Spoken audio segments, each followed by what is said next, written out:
अस्सलाम वालेकुम दोस्तों, हिन कलाम जो बेहतरीन शायरा असदुल्ला खखराणी भागनाड़ी वारो ईद गिफ्ट तो करे।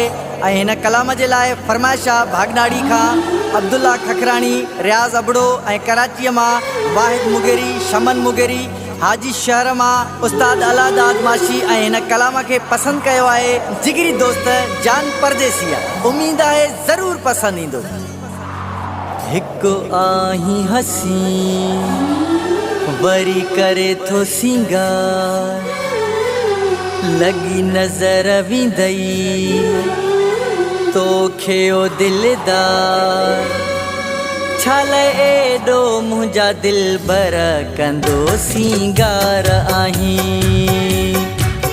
छल एडो मुंहिंजा दिल बर कंदो सिंगार आही।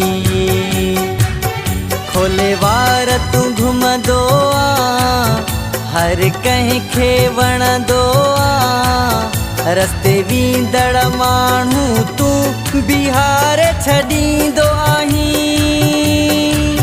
छल एॾो मुंहिंजा दिल बर कंदो सिंगार आहीं, छल एॾो मुंहिंजा दिल बर कंदो सिंगार आहीं।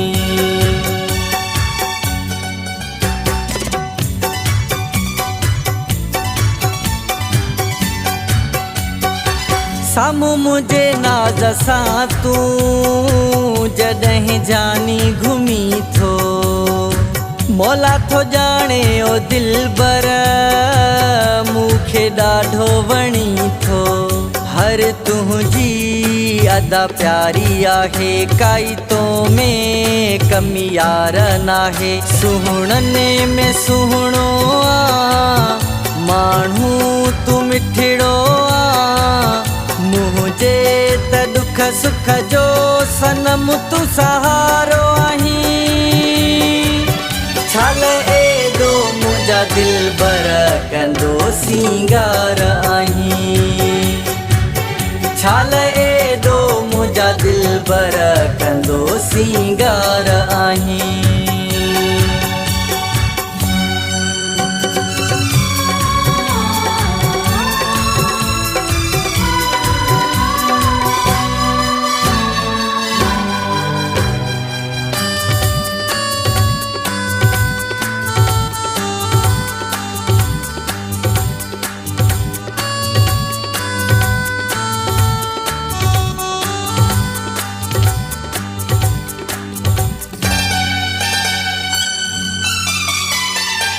हिकु त नंढड़ी उमिरि थई तुंहिंजी ओ मुंहिंजा यार, ॿियो त दुश्मन ज़मानो आहे सारो ही शहरो।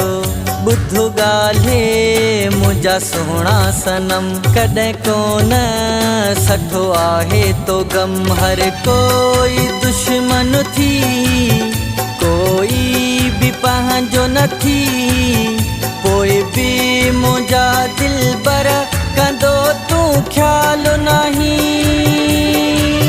छल एडो मुंहिंजा दिल बर कंदो सिंगार आहीं, छल एडो मुंहिंजा दिल बर कंदो सिंगार आहीं।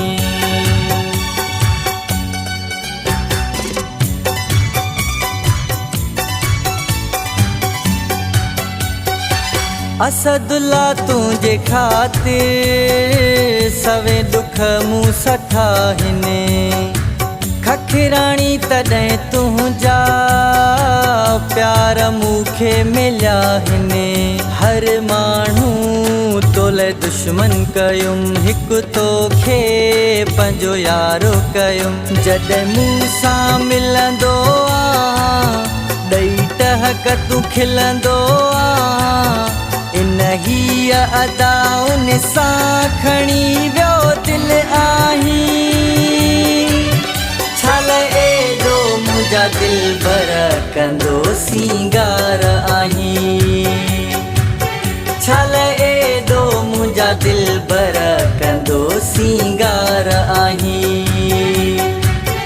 खोले वार तू घुमंदो आ, हर हर कंहिंखे वणंदो आ रस्ते वींदड़ माण्हू तूं बिहार छॾींदो आहीं छाल एॾो मुंहिंजा दिलबर कंदो सींगार आहीं छाल एॾो मुंहिंजा दिलबर कंदो सींगार आहीं छाल एॾो मुंहिंजा दिलबर कंदो सींगार आहीं छाल एॾो मुंहिंजा दिलबर कंदो सींगार